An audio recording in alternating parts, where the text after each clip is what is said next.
হচ্ছে যেন শেষই হচ্ছে না। এবার আমার মনে প্রশ্ন আসতে শুরু করলো যে এটা আমি সত্যি পারবো কিনা। মনে হচ্ছে এটা আমি পারবো না। আচ্ছা, আমরা কাছাকাছি এসেছি। এত প্রতিকূলতা সত্ত্বেও আমি নিজেকে বোঝাচ্ছিলাম যে আর কিছুক্ষণের মধ্যেই আমি খুব অল্প সংখ্যক মানুষের মধ্যে একজন হব যারা পৃথিবীর সব থেকে উঁচু বিল্ডিং এর টপে উঠেছে। আমি বুঝে গেছিলাম এখান থেকে ফিরে যাওয়া যাবে না। ঠিক আছে, আর একটু। এই তো, আমি পেরেছি।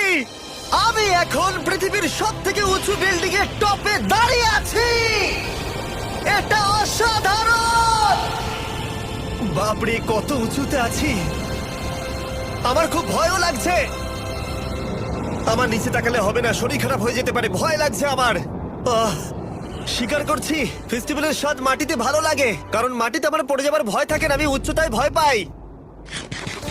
যখনই আমি আমার কোনো ভয়ের সম্মুখীন হয়েছি তখন সেটা আমাকে অনেক কিছু শিখিয়েছে এবং মজাও দিয়েছে। এটা করে আমি খুব খুশি হয়েছি। তোমাদেরকেও বলবো, কমফোর্ট জোনের বাইরে এসো, এমন কিছু করো যেটা তুমি সাধারণত করো না। তাতে তোমরা অনেক কিছু শিখবে আর মজাও পাবে। দেখার জন্য ধন্যবাদ। আশা করবো এই ভিডিওতে আমাদের পরিশ্রম তোমাদের ভালো লেগেছে। সবাইকে আই লাভ ইউ।